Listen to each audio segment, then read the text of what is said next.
It's funny how the streets I once tried to picture became my familiar running route and class route here. As I looked at the same Pelan Lalu Lintas the college sent every single time they surprised us with a chance to get out of this open prison and go home for a short break.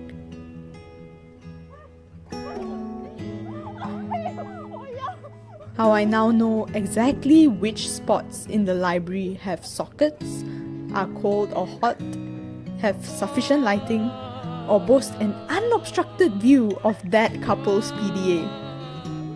No hate. How which exact spots of the dataran are bumpy and could possibly kill me if I tripped over them.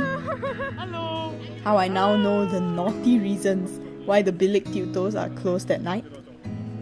How I know which route to take if I'm going back to A2 from B3 to avoid the guards because it's past the 11 PM curfew. The ins and outs of this place, the intricacies of college life. Suddenly you realize, when you once came in here scared, confused, lost, these sights, sounds, smells, this place slowly became your home. Familiar, safe in a way.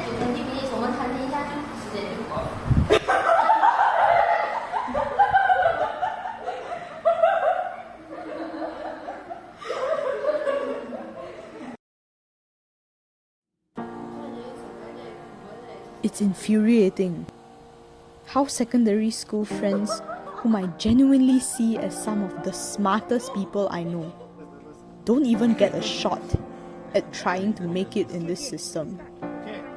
How we are labelled as points of success as if we're mere coordinates on a Cartesian plane. How our Sem 1 maths paper leaked so badly through the 3 trials we had prior to the actual paper. How there is such a lack of meritocracy in a system that is so highly pursued by a ridiculous number of people in this country. I always knew of the unfair treatment, but it never really affected me until this. In a way, I'm glad I experienced firsthand this injustice. It made me question my decision to stay, my ambition, my goal to be a light in the field I want to work in. I've decided to still continue on with my plans, for now at least. But if my short teaching experience post-SPM gave me the fuel to keep my fire burning, then this experience gave me the wind for that fire.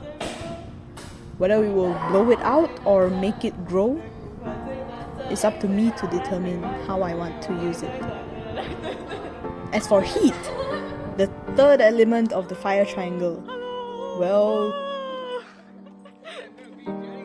the Malaysian heat is notorious, so I guess that's not a problem. Okay, sorry, bad joke.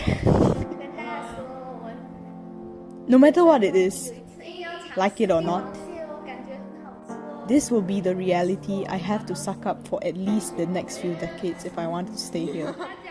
I just pray that I will not be consumed by it, but instead continue to love regardless. Love is in the air!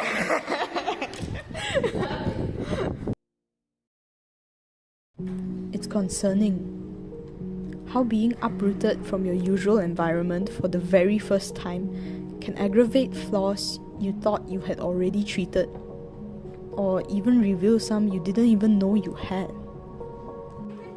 How you witness your stand on something you once thought was so strong waver in the heat of the moment, which is so unlike you. How the physical absence of parents and church community makes your heart want to let loose just a little bit, which is fine. But you fear how your definition of a little bit will change a few years down the line. I thought I wouldn't feel disappointed over a loss. That was before I got my MWET results. I thought I was rational and level-headed.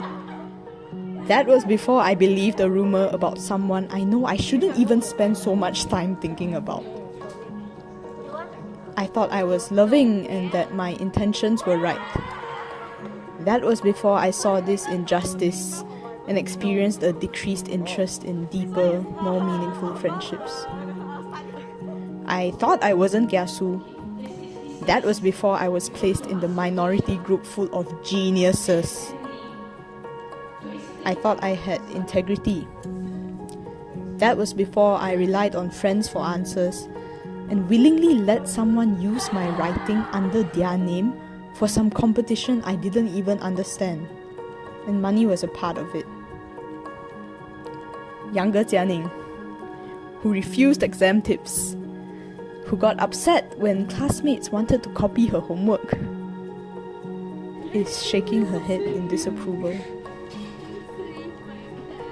Most of all, I think what concerns me the most is that if my maturity and growth were represented by a graph, the high school region would show an upward curve, but the college region would be decreasing, downwards, exponentially. Hey, at least I still remember some physics, right? At least he's on the slide. I graduated from high school knowing I was a better person. I had faced ups and downs and I learned my lessons. But I left college confused. Almost everything I knew about myself thrown out the window. But as cliche as it sounds, when you hit rock bottom, the only way to go is up. Because it is at the bottom where you're closer to solid ground and can reinforce that foundation. Hello, LK 没有，诶，没有啊，你还问了你去哪名字？啊没有，就是因为 dehydration of alcohol 跟 halogenation of alkane 有。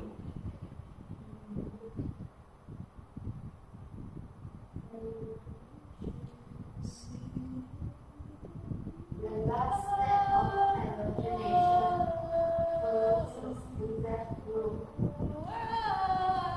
Yeah. It's heartbreaking how at times I was so stressed out over the wrong things. How insecurities flooded my mind as I was looking for self-worth and confidence in the wrong places yet again. I may have been a big fish in a small tank, but progressing in life means most of the time you'll slowly become a small fish in a big tank as you meet more and more insanely talented, hardworking, capable, attractive people. While you still try to improve, you have to come to terms with the fact that there will always be someone better than you, lest you wallow in your own misery. Besides, while there are and always will be people better than me, it doesn't discredit my own abilities and talents. You got in for a reason. Keep your head up high. But I constantly need to be reminded that the main source of my confidence is in my identity as a child and an heir of God. Which is why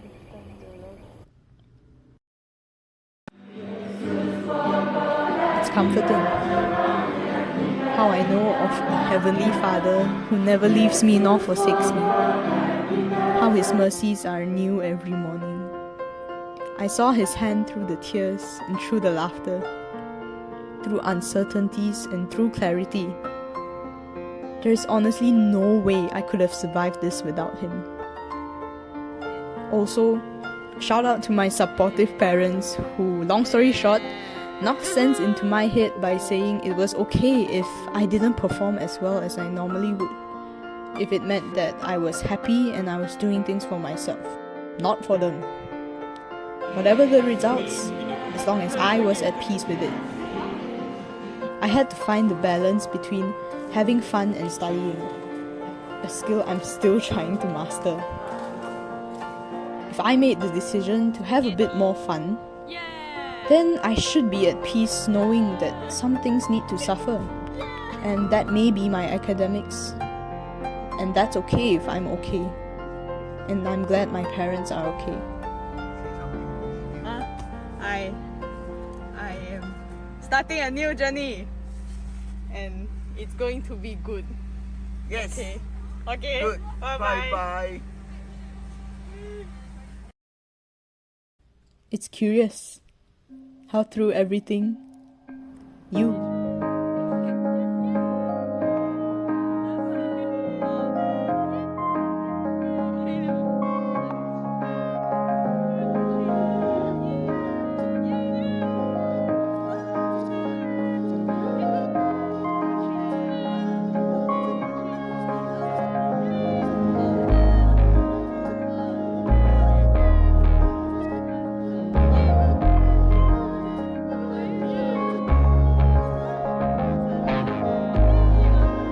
Always there.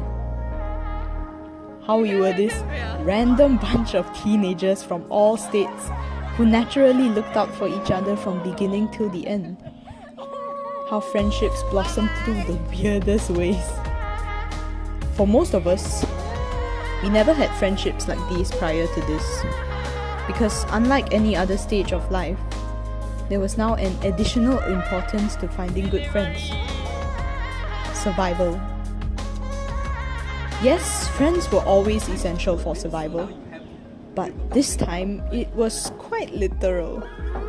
Being away from home for the first time, these people became our home. We survived being on our own, together. We survived managing our finances, together. We survived being locked up in the college, together. We survived the monkeys, the food poisoning, the long queues at the bazaar and cafes, the being tired after classes but still having to get through the rest of the day. Together. We went through everyday life till we exited the college permanently. Together. It's curious how we sometimes only learn to fully cherish an experience when it is about to 我星 end. 期四就回家了，我星期四就考完试了。啊 ，OK， 到时间，耶，拜拜。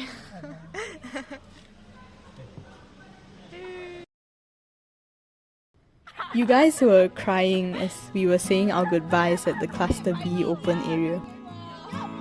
But surprisingly, I wasn't.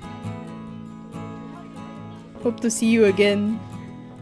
We will, I replied with confidence.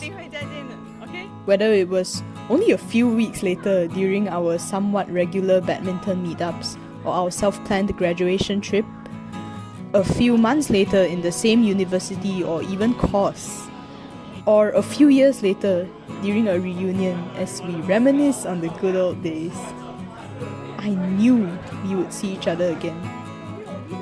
Because I refuse to believe I will never again see the people I ate Maggi ghost pepper noodles with, played frisbee in the rain with, obsessed over the night sky with, fell asleep during lectures with, had existential crises with, poured my heart out to at Starbucks. However, in terms of the longevity and depth of these friendships, if there's one thing I've learned from my experience of crying at my primary school graduation and being certain that 6L, my class, will indeed be forever, is that that's complete BS. Things change. No matter how on top of the world you feel right now. I guess what I'm trying to say is, you guys will always be a part of my life, one way or another. Whether as passers-by or permanent residents, only time will tell. But to all of you, regardless of your status in my life. Thank you. I'm gonna end this with the only thing my aunt told me over the phone as she was taking a morning walk with my mom while I was freaking out about the last paper. Hello, enjoy your life. So yes, friends, this may be the most cliche of all the cliche parts in this article, but may we never let a stupid exam paper or anything in life take away the joy that life has to offer. May we cherish those around us and the friendships they so selflessly give. May we anchor ourselves in a solid foundation and simply enjoy life. Okay. Next.